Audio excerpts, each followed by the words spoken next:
La richesse du Marais n'est pas faite que d'hôtels particuliers, mais aussi de nombreuses maisons de bourgeois, toutes simples, qui forment l'essentiel de ses rues et de son atmosphère.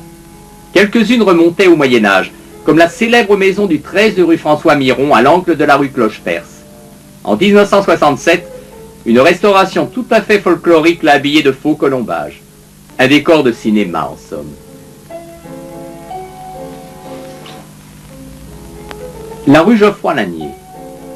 Parfois, une simple entrée de rue marquée par deux robustes maisons parisiennes aux façades de plâtre forme un tableau admirable. Comme ici la rue Geoffroy-Lanier, débouchant rue de l'Hôtel de Ville. En 1942, cependant, sous prétexte d'insalubrité, on a bâti toute la maison à droite. Sur le terrain resté longtemps vide, on a finalement construit une annexe de l'envahissante Cité des Arts.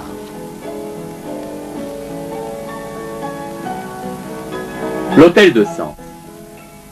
Seule demeure médiévale d'importance conservée à Paris avec l'hôtel de Cluny, l'hôtel des archevêques de Sens, rue du Figuier, est une des victimes du phénomène de restauration abusive. Très dégradé au XIXe siècle, il fut acheté par la ville de Paris en 1911 dans un piteux état.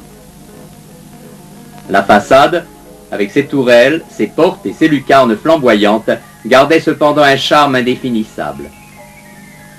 Les bâtiments, restaurés ou reconstruits, abritent la bibliothèque Fornet.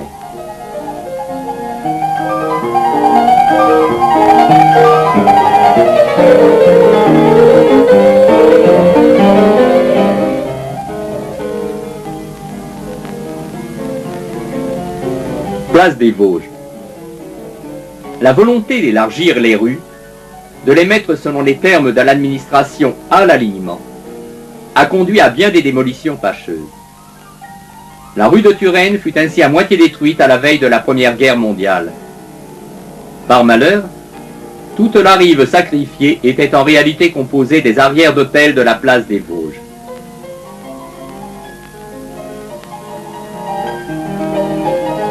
Le plus imposant, au carrefour des rues de Turenne et des Francs-Bourgeois, était le numéro 19. Vaste corps de logis de style classique et en bon état. Rien n'y fit. La démolition s'engagea. Et sur le terrain libéré, fut édifié en 1922 un grand immeuble en béton.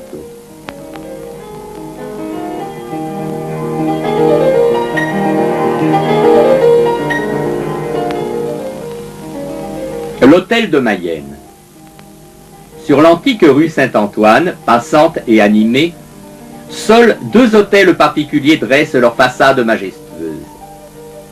Le premier bâti fut l'hôtel de Mayenne, achevé sous Henri IV.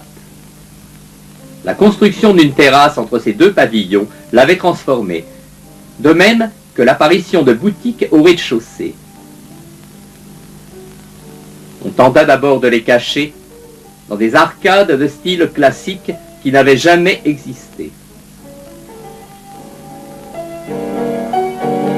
Finalement, lors d'une restauration récente, une partie de la façade a retrouvé ses dispositions d'origine et surtout son beau manteau de briques et pierres aux chaudes couleurs.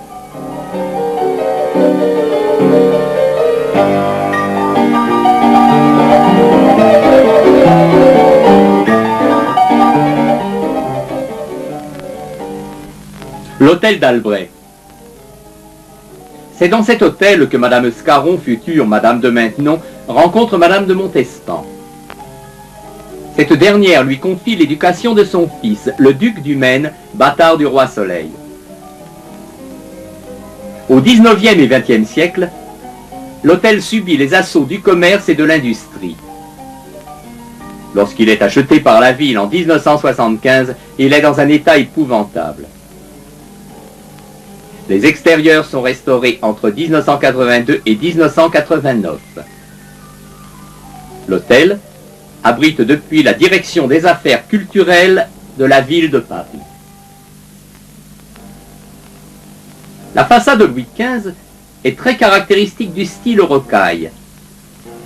L'avant-corps central est souligné par un balcon ondulant soutenu par deux consoles à tête de lion et un fronton brisé à l'étage. Au XVIIIe siècle, Courtonne le Jeune dessine la menuiserie de la porte cochère. Le heurtoir de la porte, volé en juin 1968, datait du XVIe siècle.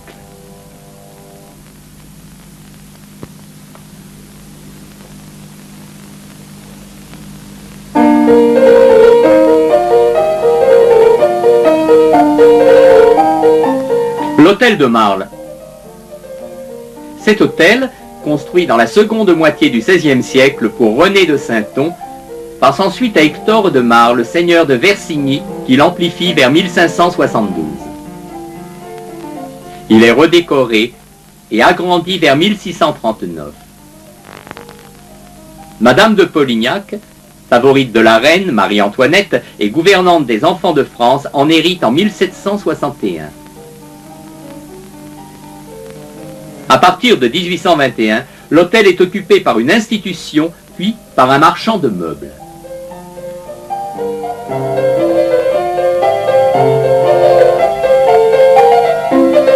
En 1969-1971, le gouvernement suédois le fait intelligemment restaurer pour y installer son centre culturel.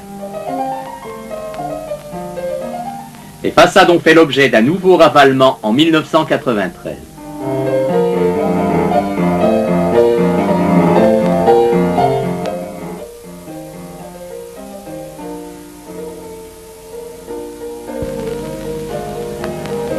L'hôtel de Donau.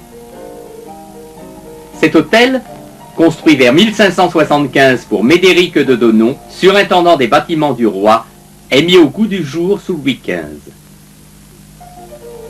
Il est livré au commerce au siècle dernier. En 1975, un particulier tente une restauration de la maison, mais renonce après avoir enlevé portes, fenêtres et toitures. Cet abandon précipite l'hôtel dans un état de semi-ruine.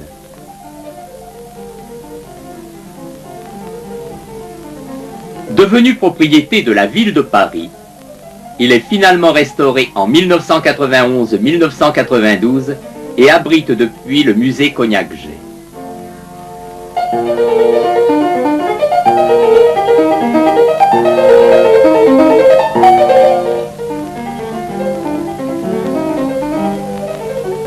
L'hôtel de Coulanges.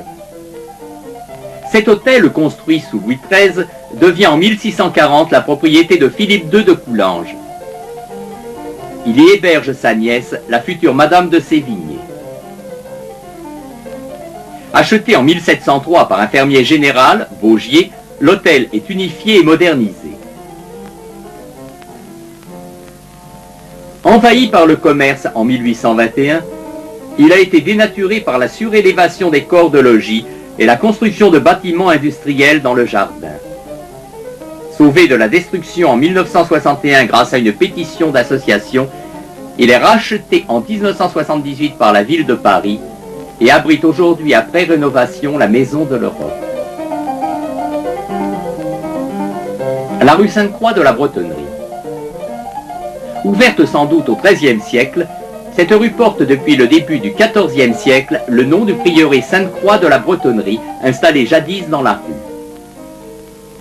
Au numéro 20 se trouve l'emplacement de l'ancien hôtel Le Pelletier de Mortefontaine, construit en 1696. Acquis par la ville de Paris en 1838, la demeure a abrité la mairie de l'ancien 7e arrondissement de 1849 à 1860, puis celle du 4e jusqu'en 1867. L'ensemble a été démoli en 1930 au profit d'un immeuble industriel dû à l'architecte Gumpel.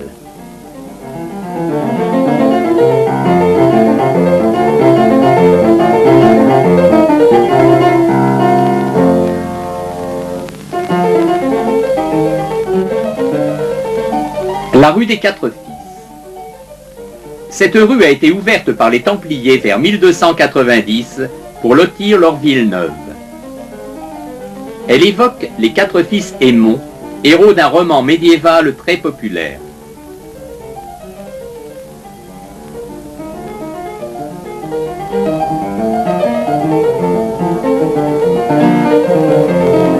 Au numéro 16 se trouve l'hôtel Aimeray construit sous Louis XIII.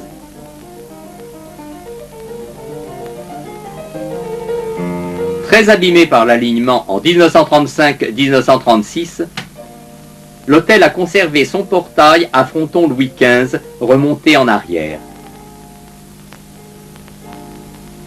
L'ensemble, très enlaidi, est assez méconnaissable.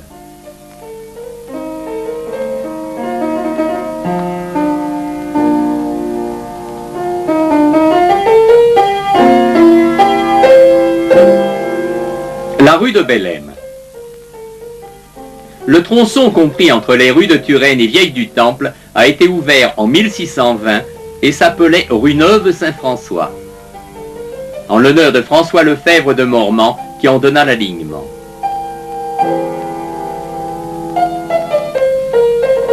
Elle a pris en 1865 le nom de Louis-Marie de Bellême, préfet de police de Paris sous Charles X et habitant le quartier. Au numéro 7 se trouve l'emplacement d'une partie de l'ancien hôtel d'Osier, démoli en 1930, dont l'entrée principale se trouve 110 rue Vieille du Temple.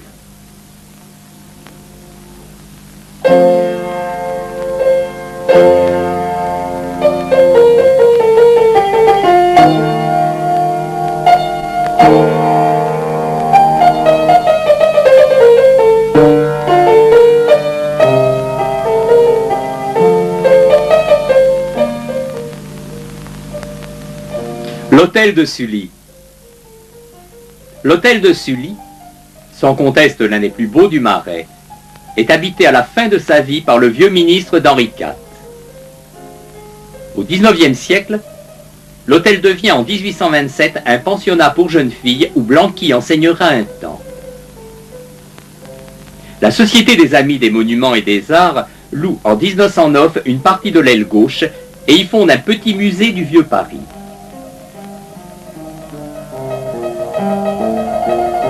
Sous Louis-Philippe, un petit édifice mal ficelé était venu s'établir comme un nid parasite entre ces deux gros pavillons de pierre sculptés. Quand l'aventure du Marais commença, il y a près de 40 ans, il fut le premier hôtel restauré. Rendu à sa blondeur d'origine, débarrassé de ses parasites, ouvert aux amateurs avides de belles architectures et sauvé pour toujours des vandales, l'hôtel de Sully constitue pour ceux qui aiment et défendent le patrimoine du Vieux Paris un des plus nobles encouragements. En espérant que cette petite promenade dans le Vieux Paris suscitera en vous l'envie d'en savoir plus dans la deuxième cassette.